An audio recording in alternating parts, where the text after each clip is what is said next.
महाभारत युद्ध के बाद की कुछ घटनाएं जिसने युग परिवर्तन कर दिया।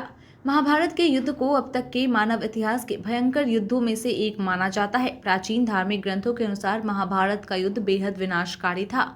बताया जाता है कि यह युद्ध 18 दिनों तक चला था, लेकिन इतने ही दिनों के युद्ध में उस काल के भारतीय पुरुष जनसंख्या के करीब 80% लोग मारे गए थे। आपको यह जानकर हैरानी होगी कि महाभारत एक विशाल ग्रंथ है और इसके 1/4 से भी ज्यादा हिस्से में सिर्फ महाभारत के इस युद्ध के बारे में ही विस्तार से वर्णन किया गया है। महाभारत युद्ध में विजय के बाद श्री कृष्ण ने पांडवों के सबसे बड़े भाई युधिष्ठिर का राज तिलक करा दिया था।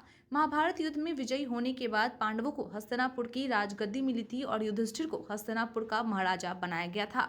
लेकिन उसी राजमहल में कौरवों की माता अपने 100 पुत्रों के मृत्यु के शोक में बेहद दुखी होकर विलाप कर रही थी। उसी दौरान युधिष्ठिर के राजा बनने के बाद जब हस्तिनापुर से वापस जाने लगे तो उस समय वे गांधारी से मिलने गए थे। गांधारी ने महाभारत युद्ध का जिम्मेदार श्री कृष्ण को माना और श्री कृष्ण को उनके यदुवंश के नाश का श्राप दे दिया। बताया जाता है कि महाभारत युद्ध में पांडवों ने 36 वर्षों तक शासन किया था। इतने दिनों के बाद श्री कृष्ण को गांधारी के द्वारा दिए गए श्राप ने अपना असर डालना शुरू कर दिया। उस समय श्री कृष्ण की नगरी द्वारिकापुरी में कई तरह की अजीब घटनाएं होने लगी और यदुवंश के लोग आपस में ही लड़ने मरने लगे। वे लोग आपस में ही एक दूसरे की हत्या करने लगे। इस तरह गांधारी के श्राप से यदुवंशियों का नाश हो गया। बताया जाता है कि यह घटना सोमनाथ के निकट प्रभास क्षेत्र में हुई थी। यदुवंशियों के एक दूसरे की हत्या से मौत होने के बाद पहले बलराम जी ने समुद्र तट पर जाकर ध्यान लगाकर अपने शरीर का त्याग दिया और अपने लोक में वापस चले गए। इसके बाद श्री कृष्ण प्रभास क्षेत्र में एकांत में निवास करने लगे। उन्हीं दिनों की बात है कि एक दिन श्री कृष्ण ने एक वृक्ष के नीचे बैठे थे, तभी दूर से जरा नाम के एक शिकारी ने उनके चमकते पैरों को हिरण समझकर उन पर विषयुक्त तीर चला दिया और इसी को कारण बनाकर श्री कृष्ण ने अपना मनुष्य शरीर का त्याग करके अपने धाम में वापस चले गए।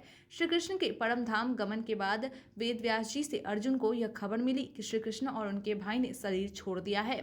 कलयुग की शुरुआत। ऐसी मान्यता है कि श्री कृष्ण भगवान ने जिस दिन अपने शरीर का त्याग करके अपने धाम में वापस लौटे थे, उसी रात्रि से कलयुग की शुरुआत हो गई। पांडवों को वेद व्यास जी से श्री कृष्ण के परलोक गमन की खबर मिली थी। इसके बाद युधिष्ठिर अपने पौत्र और अभिमन्यु के पुत्र परीक्षित को हस्तिनापुर की राजगद्दी पर राज तिलक करके अपने सभी भाइयों और द्रौपदी के साथ हिमालय के लिए प्रस्थान कर जाते हैं।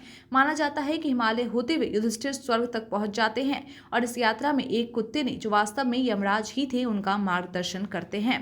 हिमालय होकर स्वर्ग जाने के क्रम में जैसे जैसे पांडव हिमालय पर ऊपर चढ़ते हैं, वे एक एक करके गिरने लगते हैं और क्रमशः सभी की गिरकर मृत्यु हो जाती है। सबसे पहले द्रौपदी की और सबसे अंत में भीम की मृत्यु होती है। केवल अकेले युधिष्ठिर जीवित रूप से हिमालय के ऊपर स्वर्ग के द्वार पर पहुंच पाते हैं।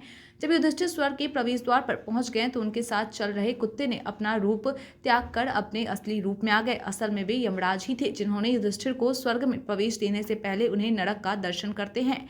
नरक में युधिष्ठिर अपने भाइयों और द्रौपदी को अपने पाप स्वीकार करते हुए देखते हैं तो उन्हें उनके पापों से मुक्ति दिलाते हैं। इसके बाद इंद्रदेव युधिष्ठिर को स्वर्ग में पहुंचा देते हैं और उन्हें आश्वासन देते हैं कि जल्द ही उनके भाई और द्रौपदी को भी स्वर्ग में प्रवेश दे दिया जाएगा।